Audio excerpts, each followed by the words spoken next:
Al comenzar mi charla, quiero mostrar mi agradecimiento a Mi Tierra Televisión. La charla girará en torno a la Guerra de la Independencia y su relación con la pérdida de la América española. Hubo un medio de evitar quizá la guerra y la radical separación de América: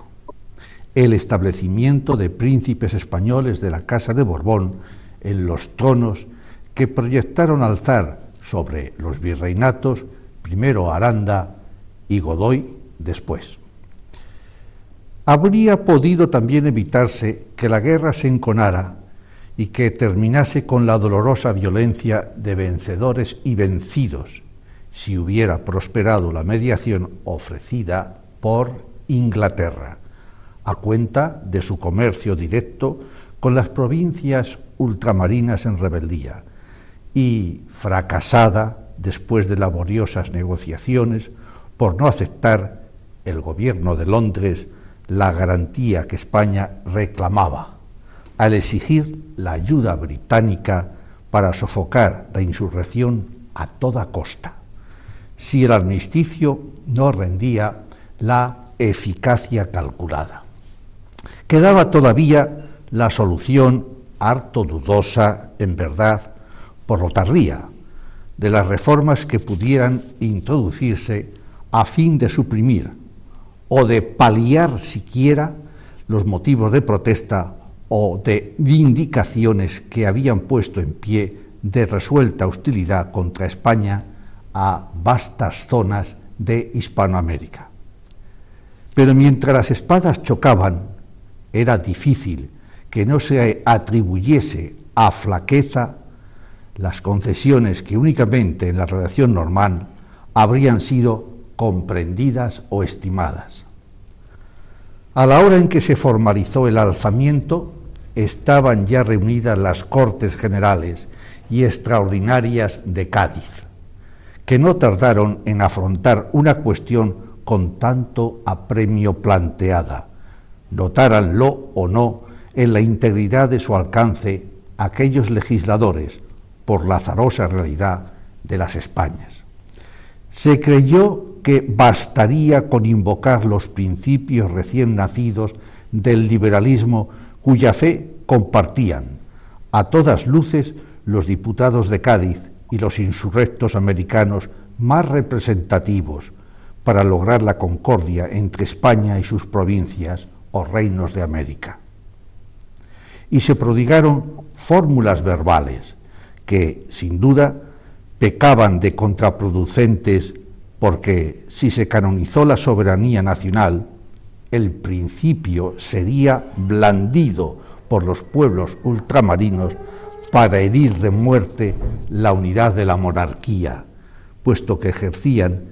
el derecho de disponer libremente de sus destinos. Como se debatiera en las Cortes al día siguiente de su apertura y promulgación de su primer decreto, el memorable de 24 de septiembre de 1810, la forma en que debía ser comunicada la instalación de las mismas América, los diputados de esta última representación, todos ellos suplentes, interim el curso de la guerra permitía que fuesen elegidos los titulares, lanzaron el tema de las reformas de tipo político que a su juicio reclamaban las provincias de ultramar, a cuyo efecto se nombró una comisión de la que sería miembro el elocuente Mejía Lequerica. Lo que alentase en la sublevación de puro afán de justicia podía ser satisfecho haciendo cumplir las leyes de Indias y dando audiencia a su cristiano espíritu en cuanto precisara de nueva legislación. Pero el ánimo de los diputados de Cádiz, dada su formación filosófica y política, estaba ganado por la más cándida confianza en el hombre natural y en la virtud taumatúrgica de las normas, por lo que fiaban demasiado en declaraciones de principios que, además de su inoperante condición platónica, prescindían de las notas diferenciales que presentaban específicamente todos y cada uno de los territorios de allá. Los habitantes de los territorios españoles de América fueron influenciados anímicamente e ideológicamente por tres hechos históricos. 1. La independencia de las colonias inglesas de América del Norte. 2. La Revolución Francesa. 3. La guerra de independencia librada en España contra el invasor francés. El primero porque habló a los pueblos del Nuevo Mundo con la voz persuasiva como ninguna del hecho consumado y preparó el oído de los españoles a percibir en su día adecuado eco en las Indias. La Revolución Francesa porque irradió doctrinas de mucha fuerza expansiva que corroboraron la lección recibida por Hispanoamérica de la América del Norte y creó en España grupos políticos e intelectuales notariamente predispuestos a la comprensión del caso. Y nuestra guerra de la independencia, porque brindó, al sobrevenir otra dinastía determinante divisa extranjera, la coyuntura que habían de menester las fuerzas concertadas para descargar el golpe sobre la nuca de la monarquía hispánica, mientras los españoles sostenían a máximo rendimiento de sus fuerzas morales y materiales un duelo a muerte con el invasor francés. No cabe olvidar que los caudillos de América estaban penetrados hasta el tuétano de su espíritu por aquel anhelo universal de libertad que no reconocía límites, ni hacia dentro, ni hacia adentro en la conciencia, ni hacia fuera en la relación jurídica y política del pueblo a pueblo. Mal momento, sin duda, para que una monarquía como la española, muy desguarnecida en cuanto a tropas, barcos y diplomacia, hiciera frente a una ofensiva que gozaba de atmósfera propicia en todas partes, empezando por la misma España, donde idénticos principios se adueñaban de las clases dirigentes, civiles, militares y aun eclesiásticos, en número no despreciable, por corto que fuese, y de señalados elementos en ciencias y letras. No sorprende demasiado que los prometedores de la rebelión hispanoamericana,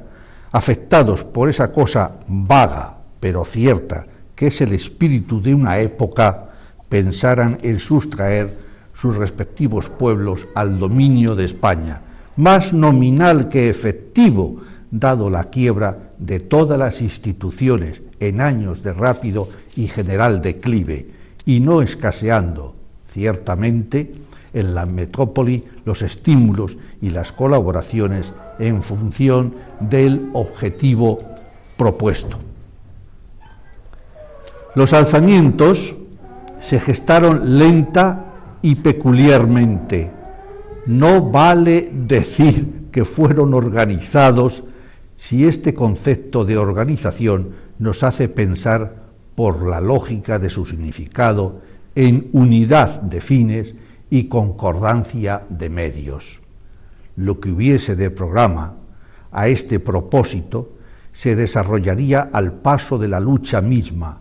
alentado por un medio social y político que indudablemente se mostraba muy propicio hasta el extremo de poder estimarse que la independencia del Nuevo Mundo más bien resultó fruto de un ambiente que de una organización. Ese ambiente venía a ser el mismo que se respiraba en la península, y para que gravitase allá por su propia y específica fuerza, dio ocasión la guerra contra las tropas de Napoleón, con violenta sacudida en que se hundieron las instituciones tradicionales, razón inmediata de la unidad de España e Indias. Don José Joaquín de Mora, escritor, enjuicia de este modo los orígenes de la independencia americana. La separación de las colonias fue,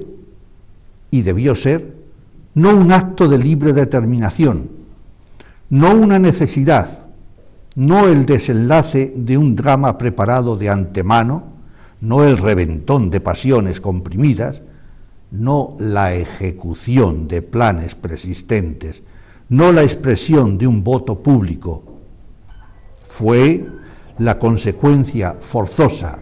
imprescindible de lo que estaba pasando en la península. La prueba del modo más luminoso, la simultaneidad con que se realizó en todos los centros de poder delegado.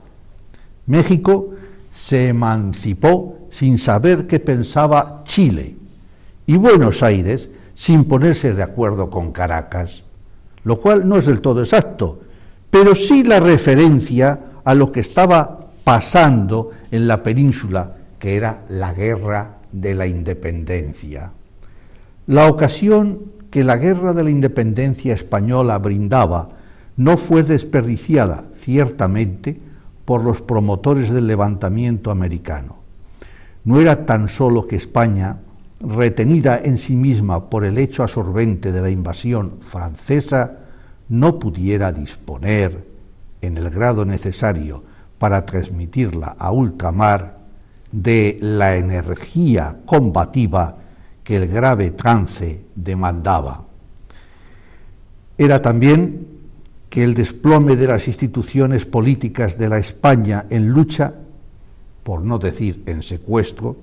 arrastraba consigo a los ojos del americano sublevado los derechos históricos que el gobierno de Madrid fuese capaz de ejercer. Efectivamente, la guerra de la independencia española proporcionó el pretexto más que el motivo para creer, según convenía, que se había roto el vínculo de España y las Indias al ser sustituida la monarquía tradicional por una adventicia. Cierto es que la gran masa de españoles ultramarinos reaccionó de modo análogo a los españoles peninsulares, revolviéndose, al menos en un principio, contra el dominio que también en Hispanoamérica pretendía el francés adquirir. Pero esta solidaridad hispánica no habría durado mucho, porque ya estaban en movimientos los hombres aplicados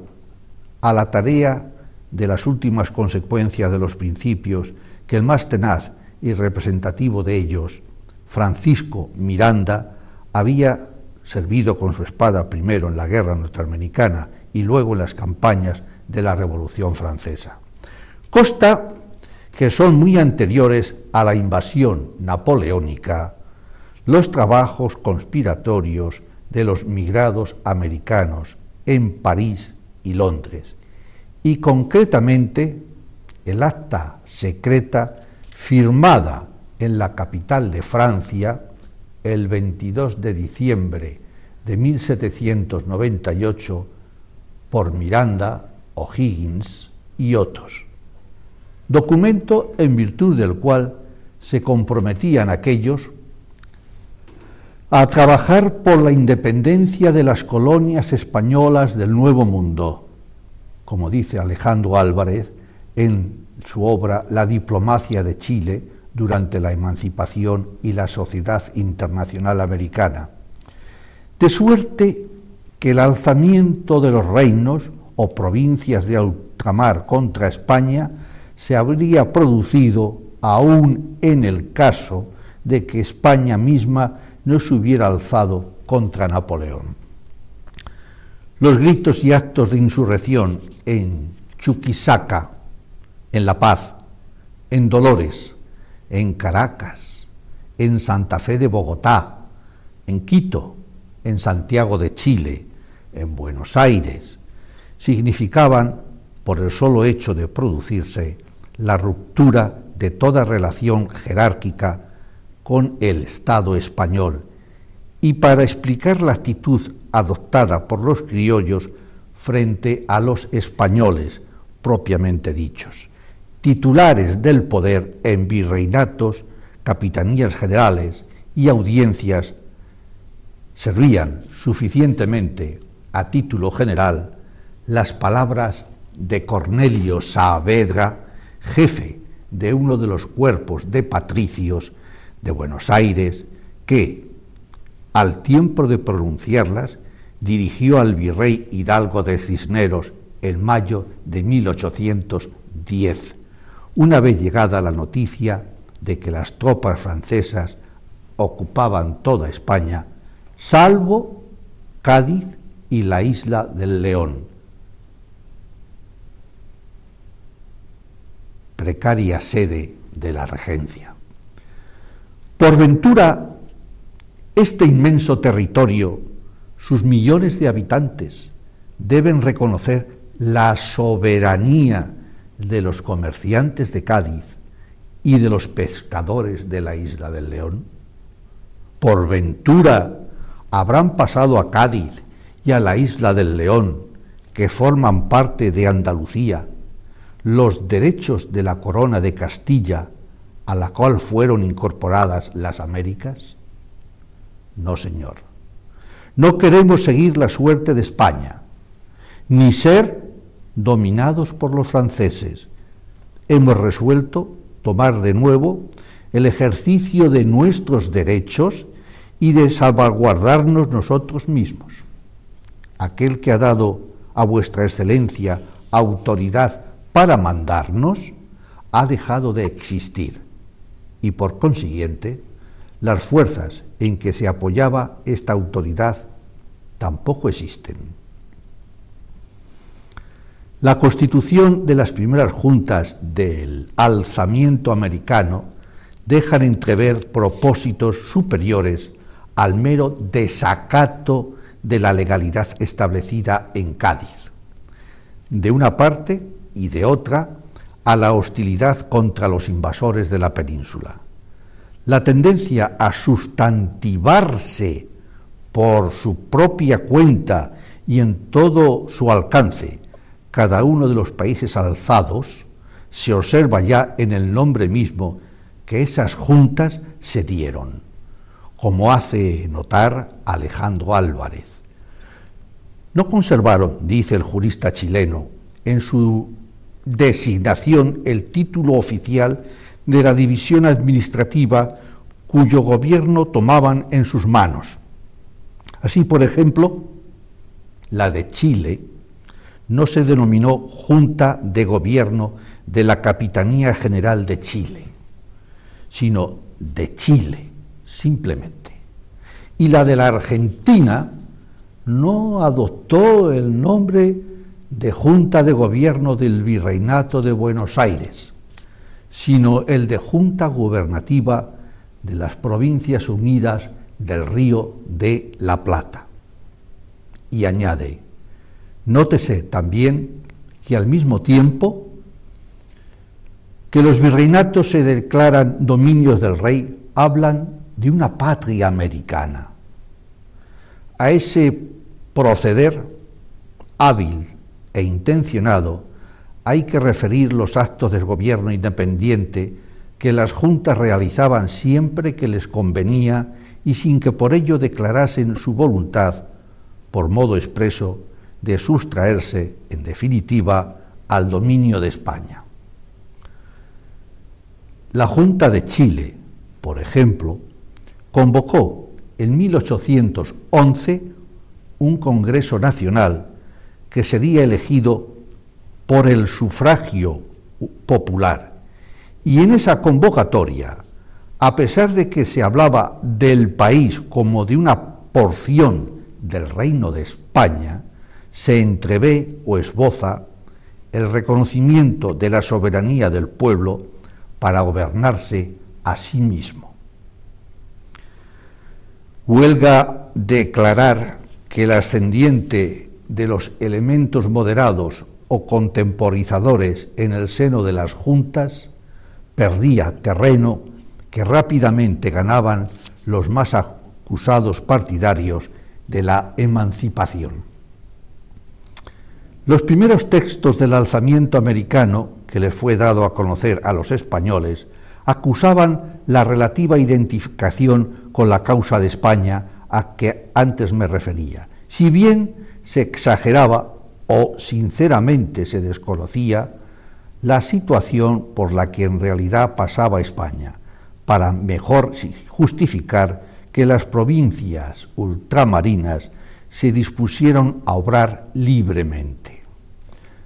Valga de muestra la proclama que la Junta de Caracas de 20 de abril de 1810 hubo de dirigir a los habitantes de las Provincias Unidas de Venezuela. La nación española, después de 2 años de una guerra sangrienta y arrebatada para defender su libertad e independencia,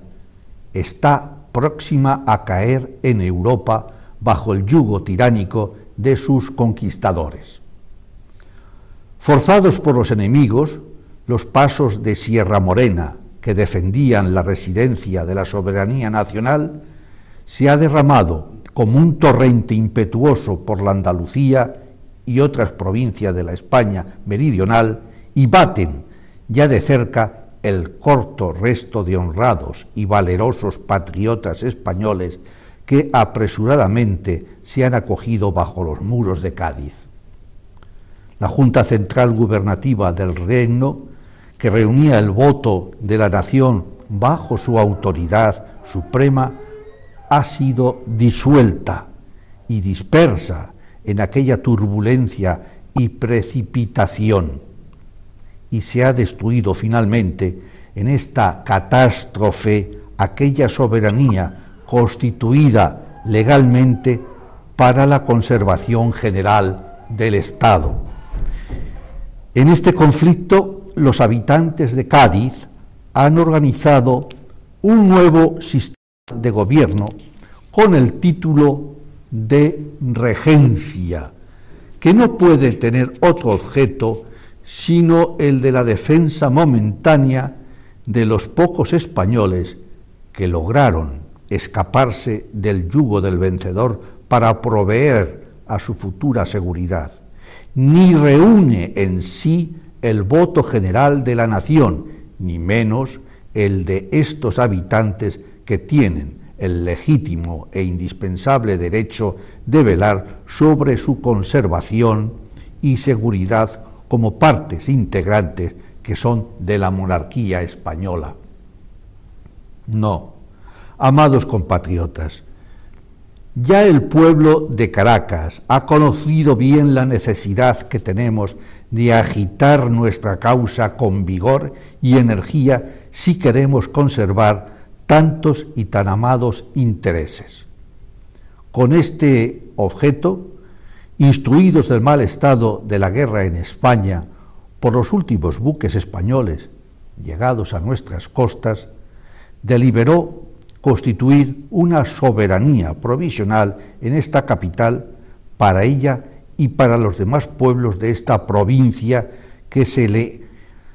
unan con su acostumbrada fidelidad al señor don Fernando VII.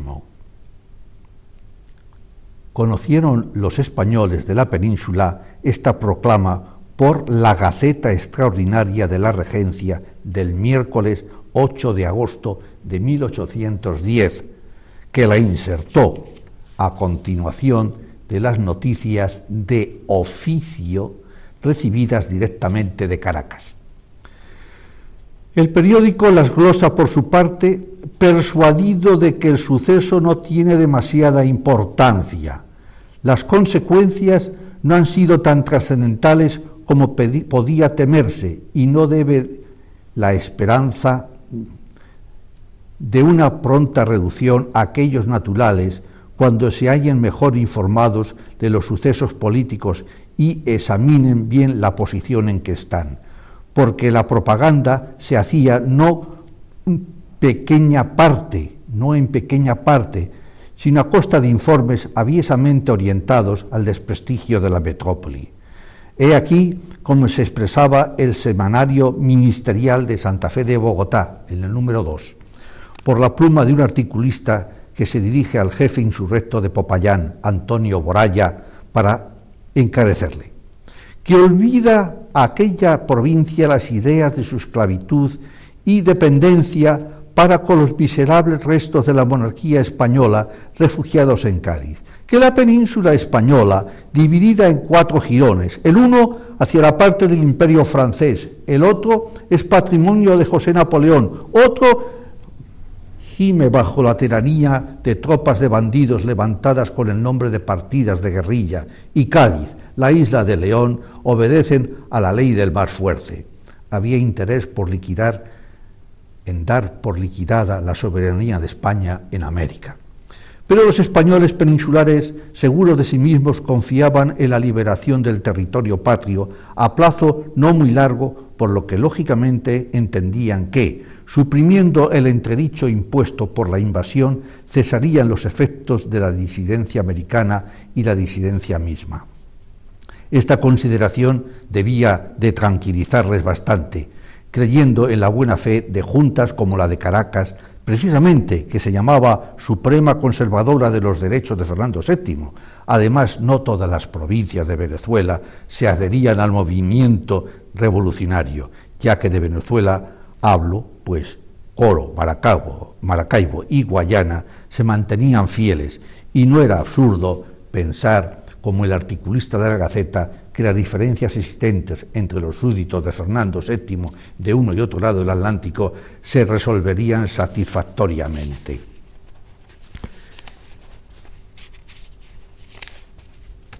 Para que no ocurriese como tantas veces se había vaticinado, entre ellos en el periódico El Observador, actuaron al unísono con estos acontecimientos relatados los agentes de Francia, Inglaterra y los Estados Unidos. Aquel enorme disparate que fue la emancipación de América, aquel enorme disparate que fue la guerra de la independencia, de esta manera tomaba un aire, un orden dentro de un orden internacional, se internacionalizó. Esta hipótesis no lo explica todo, ni se comprueba en ciertos aspectos una pugna que trascendió el orden internacional. En todo caso, la lucha por la independencia de los pueblos hispanoamericanos no corresponde a los términos que se hubieran de desenvolverse en las guerras civiles en España durante el siglo XIX. Estos lances y peripecias no influyeron decisivamente en Hispanoamérica, ni hubieran podido modificar el desenlace de la guerra allá promovida, dada la sustantividad de la causa que se dirimía. Si sólo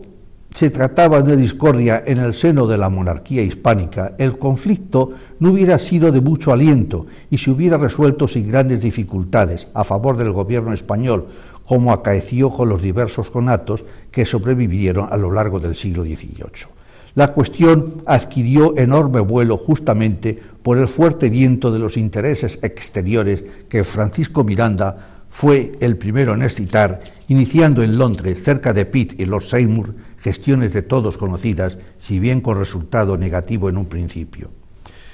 No acabó por imponerse el gobierno inglés al convencimiento de que la oportunidad era única para hacer quebrar el monopolio comercial de España en el Nuevo Mundo,